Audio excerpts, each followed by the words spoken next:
Good evening, everyone. Hope all is well, and I hope you're doing well on this Thursday, where we're going to go live right now with a personal branding coach who advises her clients on how to make your brand awareness, like how to sort of take brand awareness to another level by writing your own book. So we are going to be going live with Lily Global.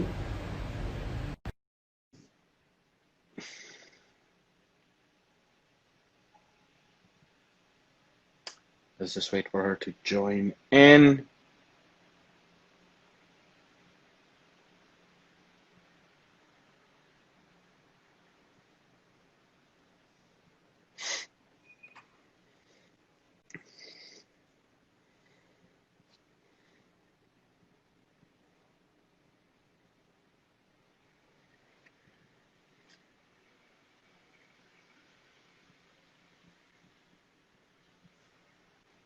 Sorry, guys, we've got to hold up. We should be going live in the next few minutes. Here we go.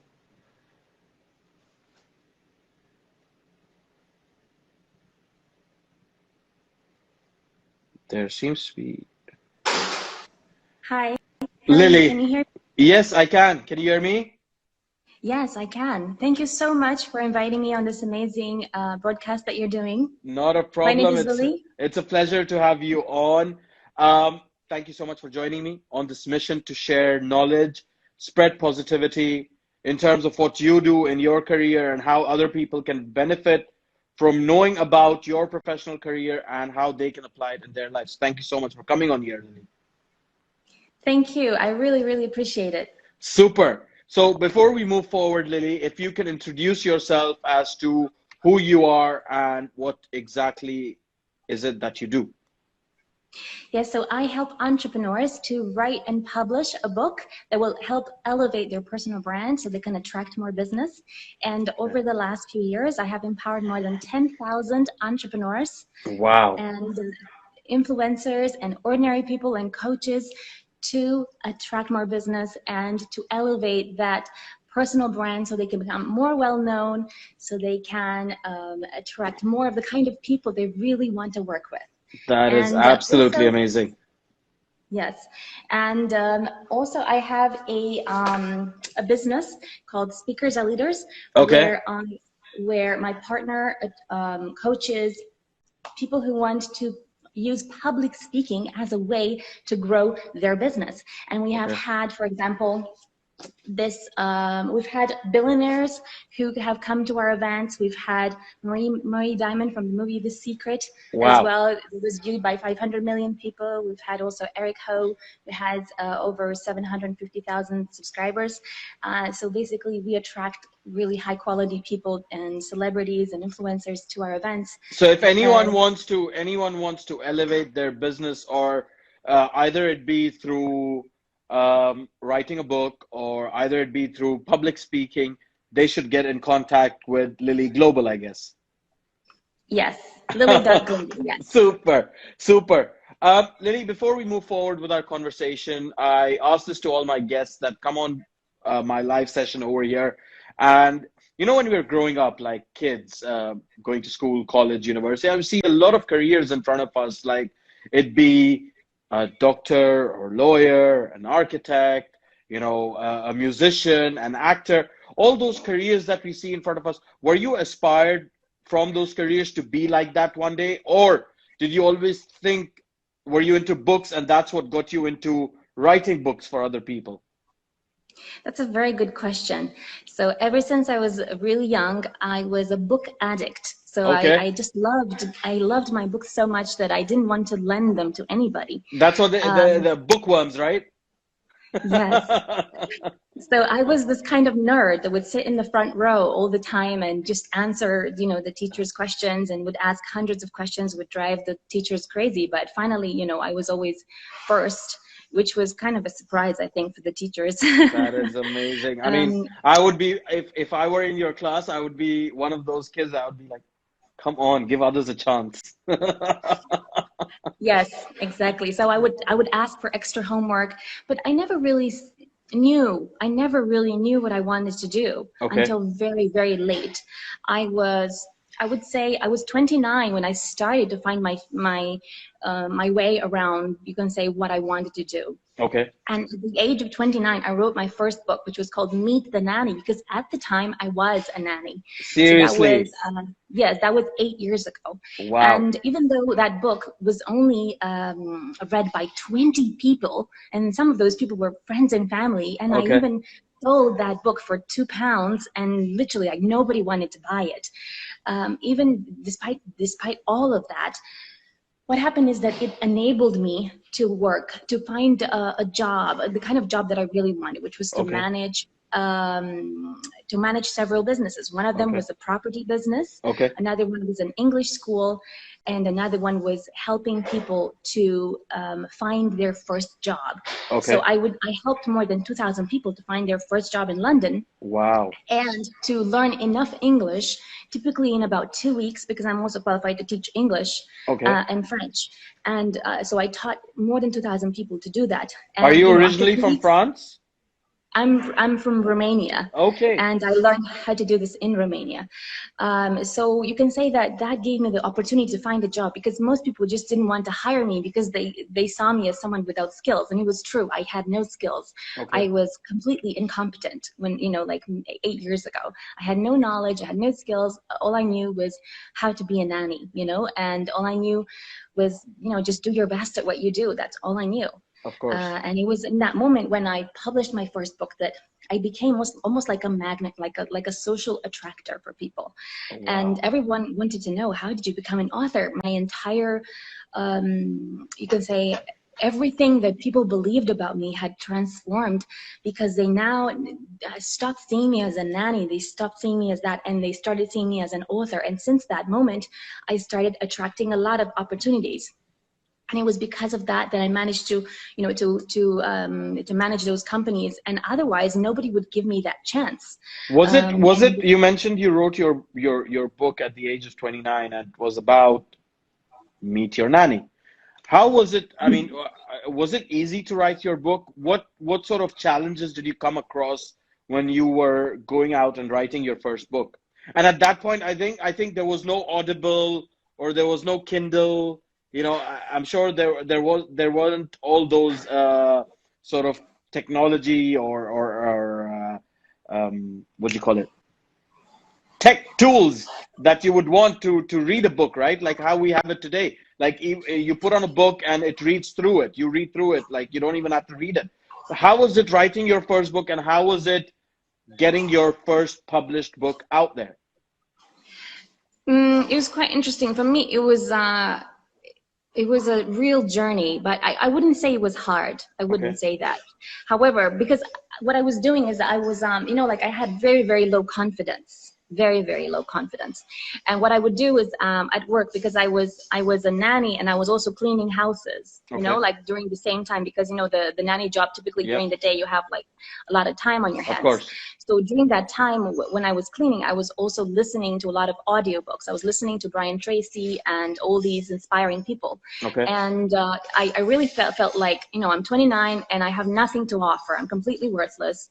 And despite the fact that at the time I was very attractive, you know, like really very, very sexy, you know, Wow. I thought so. And despite that, I would meet a lot of guys and they were, you know, they all had really great jobs. Okay. And it felt like nobody wanted to be my boyfriend, you know, and I thought that was strange, because I don't have a disease, you know, I don't have anything, you Yeah. know, like the only bad thing I had was that I was a nanny. Okay. And besides that, I mean, I was willing to do 3-course meals and like literally bend over backwards to just literally do anything, Okay. literally anything, just to be with a nice guy, you know, and just people would run away from me. Okay. And it was only after I published my book that I became like an attractor. Like literally I turned into a magnet for all sorts of people So celebrity. that yeah, almost like a celebrity. Okay. And everyone had wanted to know how, you know, how I wrote my book and how that could benefit them. And, you know, even the people, even the book that was really not relevant for them. Meet the Nanny was literally something I thought was funny, and it wasn't hard. How long did it take you from since you wrote it to publish it and then get it out in the market? It took me 3 months to write it and publish Wow. it. And what I did is I used transition time. So every time I waited for the bus, I was writing a line. And every time I was like on the bus, I would write another line. So I did it the best that I could, you know, and then, but I didn't have a coach. I didn't have a mentor. And because Okay. of that, I wrote the wrong book. And Okay. even with the wrong book, it still got me something, which was a job that I wanted. Of It course. also enabled me to find a boyfriend, Oh, wow. you know, that I'm still with, which is Good really stuff. great.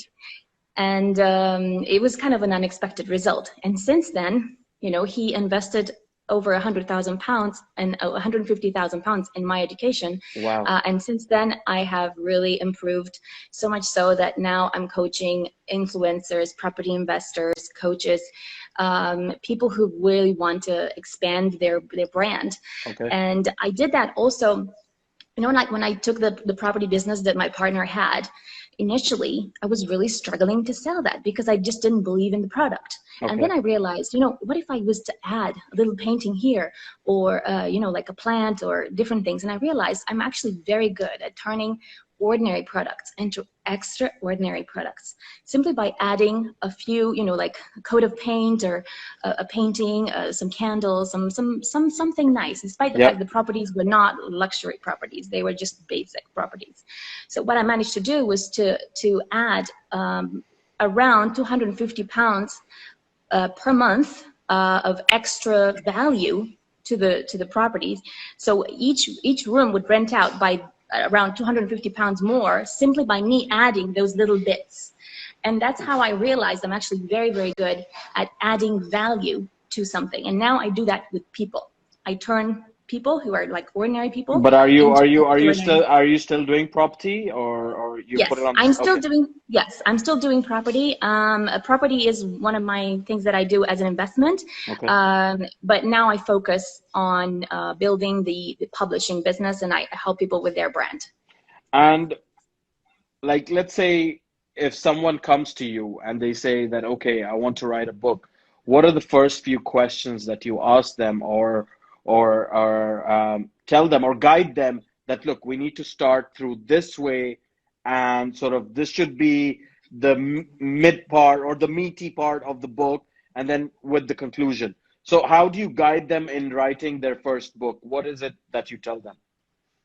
That's a very good question. So the most important thing is a lot of people come to me and say, I want to write my story. Okay. And this is the most common thing. And the problem is a lot of people don't care about people's stories unless there is a blueprint or a system or something that, let's say, that you have learned during your lifetime, and you are able to systemize that in a way that you have some steps that are very clear for other people to understand, very easy to follow, and later they can be branded as well.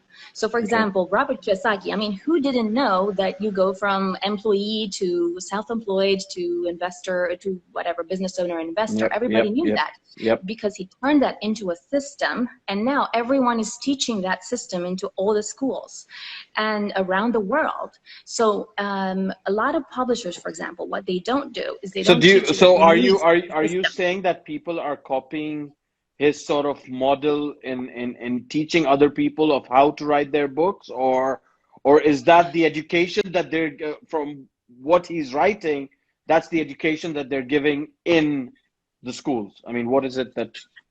So my point is that, like, if you want, for example, your book to be successful, but not, I don't mean really the book, but I'm saying if you want to be successful as a business, what you can do is you can write a book where you can condense your experience and information, and you can put inside all the stories of how you got there, but systemize that into a system. Gotcha. And when you have that system, then you can have something that is like Robert Kiyosaki, like a book that has a system. And what happens is that a lot of publishers don't have a system. They don't teach you to have a system in your book. And what happens is that your book becomes just a book. Whereas what I teach that is very different to many other publishers is that you need to turn your book into a system to make money. And when I'm saying, I'm not saying sell books. I'm saying create a system that you can then turn into a coaching program, turn it into an online course. Through your books. Yes. Okay. So Gotcha. that then your way of doing business can be Educating people. Yes, you can use it to educate other people. Of course. And by doing that, you have a much higher leverage, because the reality is most people don't sell books. And in fact, I don't focus on becoming a bestseller. A lot of people focus on, let's become an Amazon bestseller. And even though, it could be like a vanity thing, like, I was going to ask you that how do people become bestsellers out there, by writing what would be their career story. I mean, right now I'm doing this live session with you, right? And in 30 minutes, I will sort of get a gist of what you're doing, and that's your story. Like what you mentioned, you were a nanny, you came to London, you wanted to get a job, you did not have a sort of a great personal life, but then you got it. So we're covering all those points in this live session. Why would I want to read a book about someone else's story and make them the bestseller? And yes. How do people become bestsellers by selling a simple book about their story, about their career? Yes, this is a very good question. So a lot of people want to do a book about their story, and that is not typically something that sells unless you have done something really dramatic, like, I know, like really, really out of this world. Created an electric car like Tesla. Yeah, so that's why I don't recommend that you write your story. However, I have created a different concept, which is a hybrid concept, where you because there are two types of books. There's the passion book, which is your story, and then there's the how-to kind of money book.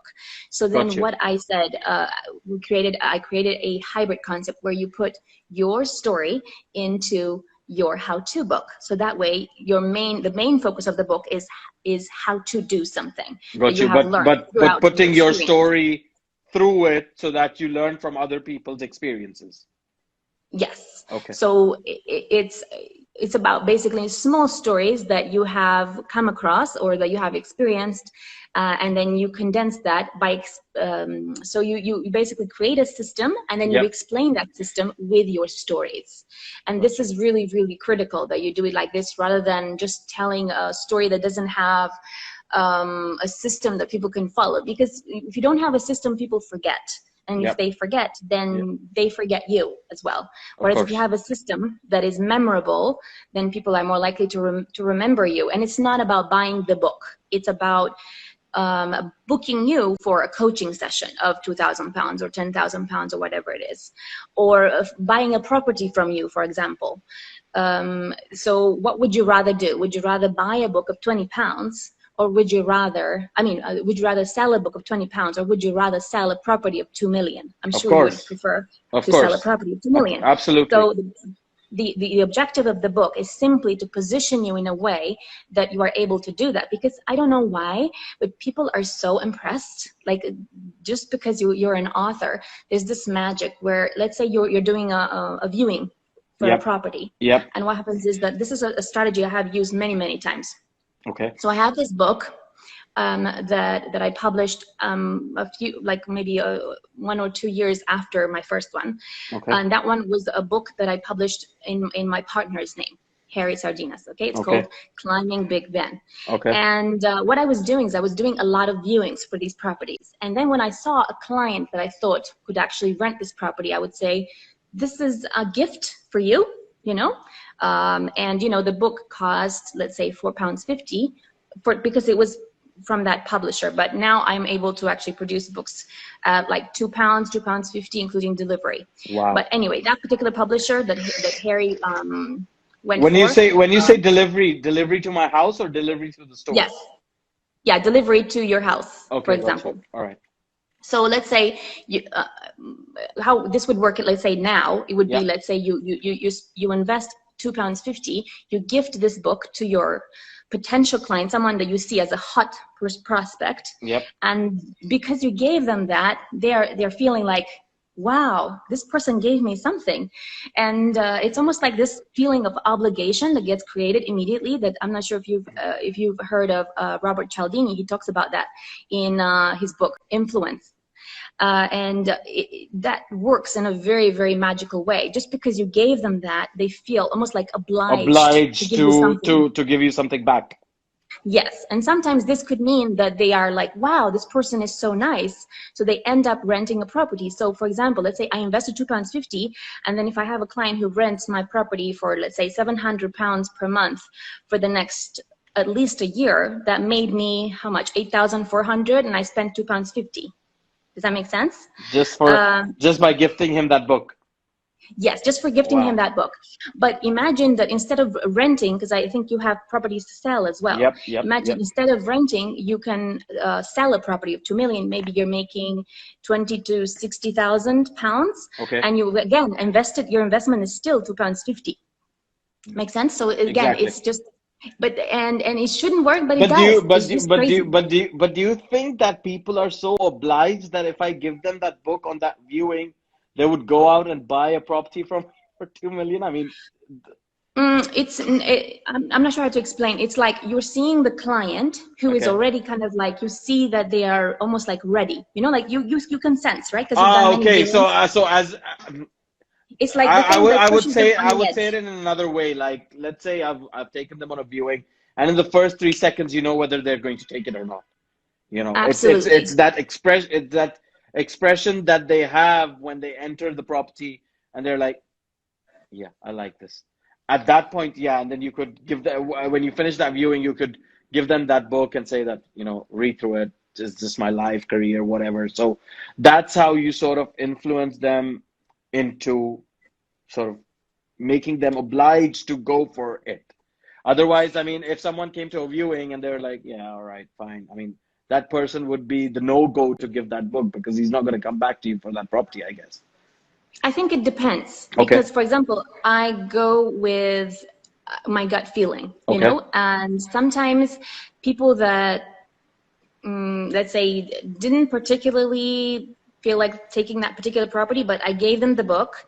And then what happened is they recommended me to someone else. Gotcha. And also my I don't have any, I mean, very, very few people who came back and said, no, I don't want to take it.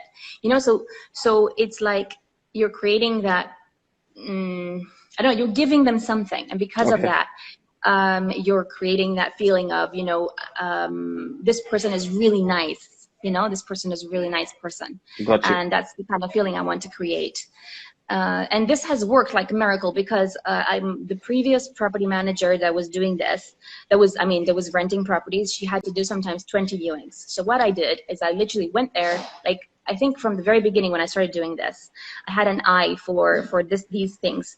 So what I said, you know, I'm not comfortable renting this thing. So what I'm going to do is I'm going to paint it. So literally I went and I painted. Because at the time there was no budget for that, so I literally painted the entire house. I, you know, put a painting, put bedding, put different things. Yeah, added value to the property, and that's what sort of made it click, I guess. Yes, so I managed to boost the price by like 250 per room, roughly. Okay. And also, instead of doing 20 viewings, I was doing 1 or 2, and 1 out of the 2 people would get the room. Wow. So that was a magical thing that happened. So because of that, I was able to really increase the revenue of the property business. So do you think in today's world, like with so many books out there, with so many coaches and life coaches and business coaches and personal branding coaches like yourself, like every time I go on Instagram, there's someone or the other just talking about coaching, right? How can people know what book is the right book to go for or listen to or podcast or an audio book? How can they see? I mean, they say, right, don't judge a book by its cover. But people do judge a book by its cover. That's how it is. Because if it's flashy red, blue, pink, yellow color, perfect. But if it's like a subtle brown or black, you know, they'll be like, this is just going to be. How can you judge a book? I mean, how do you go out and buy the right book for yourself? It's a very tricky thing. I think it's very easy for people to feel overwhelmed. And I think that everyone goes with their gut feeling. And it's something that they feel and they just get it. So I'm going to show you just very briefly so you can see. For example, Yep. this is Peak Performance Sales.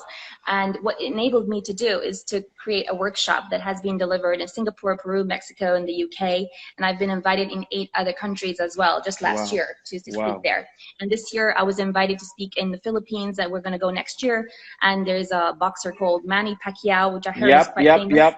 And he's going to sponsor my trip there alongside many other ladies. Amazing. Now, this guy is a property investor, but he didn't want to do a book on property because he was really passionate about balance. Yep. And because of that, he has decided to do this book, and we invited him to speak in Singapore. And there, in 15 minutes, he was able to find a client that had 7 properties to rent in London. And on the way back on the plane, he came up with this idea that's based on the book. It's about spirituality.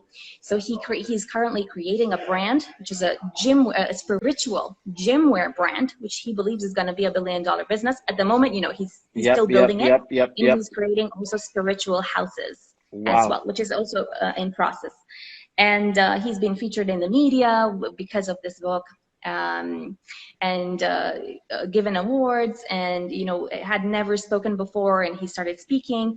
That is super amazing. He attended our event speakers. I always had it at the back of me, you know, before I did these live sessions, I was like, should I go out and speak, you know? So I used to think and that is the reason that I started these live sessions. I want to speak to people. I wanted to bring the stories out, inform, spread that knowledge of, you know, there are people out there that can help you in any which way, whatever sort of career it may be. And today I've got someone who accelerates personal branding through speaking, through book writing. You know, I think after this live session, I'm going to be sending you a message of getting on there. So let's see how it goes. But Lily, it's been a pleasure to have you on here, speaking about what you do and how you do it. I think it's an absolutely amazing idea, and I wish you all the best. But before you go, I do this with all my guests that come on here. What positive advice would you like to share with the world today? We've seen a lot of negativity since 2020. Maybe January was good, but then February onwards, it was just negative, even till like 3 days ago, what happened in Beirut. All that kind of stuff, you know. What sort of positive advice would you like to share with the world today so that they can take that on board and move forward in life? I think that it's been a very tough year for everyone. And having said that, in every single bad situation, there is something really amazing that's just waiting for you around the corner. Absolutely. And I know this because 8 years ago, I wrote this book called The Billionaire Mindset, and I was doing research for someone about that particular topic. Okay. And what I learned is that there was actually a nanny who became a billionaire. And since then I realized that, wow, even a nanny can do it. Wow. So then I thought I can do it. And now I'm on my way to that thinking that I really can do it, and I'm going to be a billionaire. And I wish you all the best. Yes. So I think that even in the worst of times, the thing that I learned while writing that book was that what billionaires do that is different to what I used to do was looking at every single circumstance, every single bad situation, and finding the positive point. And I think you can look at that, look at whatever is happening that's bad, and there's always something good. And I'll give an example. There is one friend of mine who, as you know, a lot of people have gone I guess bankrupt during this period. Businesses have gone bust, people have lost their jobs, all that stuff. Yeah. Yes. Now, because of that, I have a friend, for example, who saw the opportunity, and now he has 250 properties, and he had only, I'm not sure, 40 or whatever. So he managed to just take this huge number because he can get it much cheaper with less deposit, with this, with, you know, so that's an opportunity. So again, you can look around yourself and see what is there that is an opportunity, and there's always an opportunity. There's another opportunity where the government was giving a lot of loans to people, and you can see whether you qualify if you have a business. Yep, absolutely. And that was quite an easy thing to do for Yep. a lot of people. And if you have a business, you can do that. And if you don't have a business, let's say if you have absolutely nothing right now, then you can post in entrepreneur groups and you can ask, I have this situation. Can anyone help me? There's always someone who can help you. This is what Absolutely. I've discovered. Absolutely. And Absolutely. in this pandemic, like I've always wanted to live in a place with a pool, and I've just moved, and I've leveraged the fact that right now it's going to be easier for a property to get. So I've just moved here to a place with a pool, and very soon I'm going to be much slimmer. I'm going to be much, I'm going to lose 30 kilos. So I've leveraged the fact that it's harder for people to rent, and it's going to be easier and quieter and so on for me. Absolutely. And in March, everything was really bad for me. I can tell you that I was losing a lot of money because the tenants were not paying, and the authors were not paying, it was really bad. But what I managed to do was to stay calm, to stay positive, and what we've done so many things since then. We've created a network marketing platform for one of our clients that we found in Peru whilst we were there. We were in lockdown. We had hardly any internet.